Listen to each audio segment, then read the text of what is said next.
Hey guys, Brad coming at you here with Break a Select Basketball in a nice Marino edition I was able to land.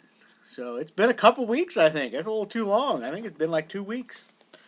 So we'll do that, and then I'll talk a little free agency of what Dolphins are doing, all that stuff. So did Select, got the Rockets in a break. I got the Warriors in a couple breaks. Those will be coming in probably Saturday, so I'll show those. But those I did pretty good. This one wasn't bad. Got a Sam Decker autograph to 199. Now the thing is with these, there's been some cases where the skinny autographs. I'm only telling you this in case you like doing a set or want to buy one of these just to double check it. A lot of times on the back center, they've been peeling up. So they've been peeling up in the back center, so make sure when you're buying to look at that. And if he doesn't have a picture of the back, make sure you ask. Because I've seen some cases, especially in blowouts room, I don't know if they just got unlucky. They did like 2 or 3 cases in a row where half the skinny autos were like peeled up in the back. But I haven't really seen that since, but just double check that if you're buying them. And then this was nice. Montrezl Harrell. Green die cut 5 of 5. Bam. So anytime you hit a gold, green, black, select, that's what you're looking for. Anything 25 or less in select is basically what you're looking for. So that was pretty sweet. Those were only 2 cards of note. And then now to my pickup. I've been wanting 2 cards from this product. The first card I missed out on. I've only seen 2 of them. Because again, it's a pretty short run product. But I wanted the Hall of Fame inscription. It's a Hall of Fame 2005 inscription of Marino out of this product. But both of those went over a little over what my bid was. But this one I feel like I got a steal on. Numbered 1 out of 10. Patch autograph from Definitive Collection of Dan Marino. I was really pumped for the price I got this bad boy for. So, 2-color patch, some stitching there. So, not the nastiest patch in the world, but that's good enough. On-card auto, and the price I got it for, I was really pumped about. So, the only card I wanted from it, like I said, was the Hall of Fame '05 inscription card. But, of course, inscriptions always go for way more. So, really psyched to add that one. That's pretty nasty. And now to the free agency. I've been asked by a few people, like, dislike. I'm just kind of... It's definitely feast or famine. I don't think there's going to be much in between, because here's what we did. We traded from the 8th pick to the 13th pick, which isn't that big of a deal for what we were looking for anyways, corner, linebacker, lineman. So I don't think there's really that big of a difference. But in return, we got Kiko Alonso, who's a good playmaking linebacker. Problem is, he plays half a season. Can he stay healthy? I don't know. Byron Maxwell, who people do give crap because he was bad in Philly. Well, the scheme wasn't to his fit in Philly. So, while he is not a number 1 corner by any means, I think he could be a number 2 corner in the right scheme fit. And we're supposed to restructure his deal to where it's not, over $10 million a year. So, but still, both of them risk. Then we lose Olivier Vernon to the Giants, which you can't help that if they want to pay $85 million to a guy who shows up 6-7 games a year. Why I wanted to keep him? Not for that price. They can have him. So we get Mario Williams at half the price for 2 years. Again, Rex Ryan came in, a little different scheme fit. He didn't play well. He kind of pouted. So again, another risk, but does he still have juice left in the tank? We'll find out. We released Brent Grimes, which, again, at the money and the way he played last year, and his wife was causing problems, you knew he was probably going to be out. I don't have a huge problem with that either. But we still haven't addressed the offensive guard position, really. We signed Jermon Bushrod, who's been a tackle his whole life, that we plan on kicking into guard. So again, every single thing we've done has pretty much been a risk.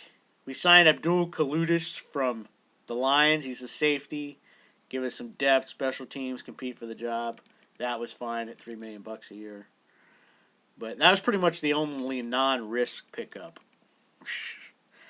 So it's definitely going to be a feast or famine. Like, you're either going to look, this guy was a genius, or what the hell were you thinking? I don't think there's going to be much of an in-between. So we'll see how that works out. But yeah, we still need another guard, another corner, another linebacker, so we'll see. But I'm not in love with the off-season moves, but I don't necessarily hate them either. So, yeah, I guess that's not really an answer, but I'm just I just think, like I said, feast or famine. So, other moves I liked, I loved Alex Boone to the Vikings. Perfect fit. The three guys the Giants picked up, all good players, overpaid for all three of them. But hey, they're in win now mode. They got Eli for like 2 more years. They're going after it. So yeah, they're going to be in cap hell after about 2 years from now. But if they win a title, it's all worth it. The Raiders, getting Osimile was a good pickup. Bruce Irvin, I'm not a Bruce Irvin guy. I don't know. Everybody thinks this guy's like awesome. Just look at the production. He's just, he'll have a flash here and there. I don't love Bruce Irvin. They re-signed Donald Penn, which was a good move. So, got that. What other moves did I like?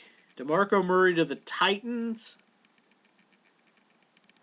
I think it's a good move for the Titans. They had to pick up a back, because it doesn't look like Bishop Sankey is the answer. But again, if your offensive line sucks, doesn't matter who your running back is. Dolphins losing Lamar Miller. That was the only Dolphin I was bummed about. But $6.5 million a year, and he wasn't going to re-sign with us anyway unless we paid him some like $8 million a year, because he was pissed at us the way, and rightfully so, the way we've used him the last couple of years. So he's going to Houston, which is a pretty good move for Houston, I guess. Speaking of, do you realize Brock Osweiler is going to make more than Tom Brady this year?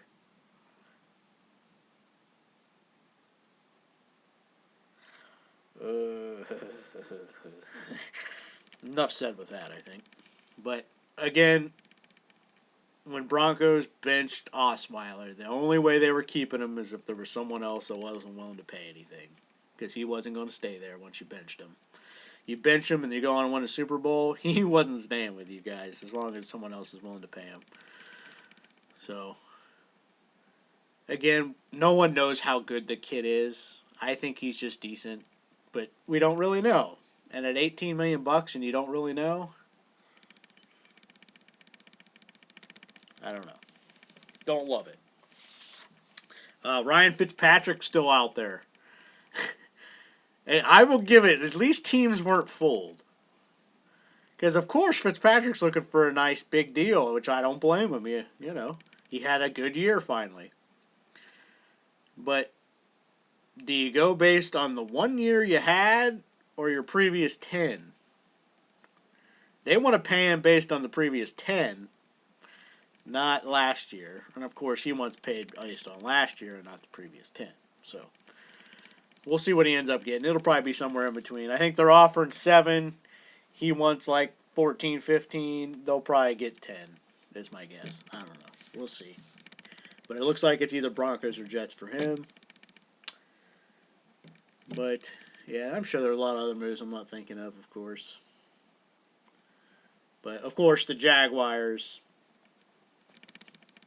put in all kinds of dough. Their defense better be good. If their defense isn't good, everybody needs to be fired. But that's all I got. Just wanted to show off that Marino and tell you how I was just kind of on the Dolphin stuff. Not completely against it, but not really for it either. So that's all I got. I took enough of your time. I'll be back with probably some Warrior stuff from Select. And that's it. NT next week. We'll see how Panini did with that. I don't know if it'll live up to Definitive, though. They got work to do. So that's all I got. Bye-bye.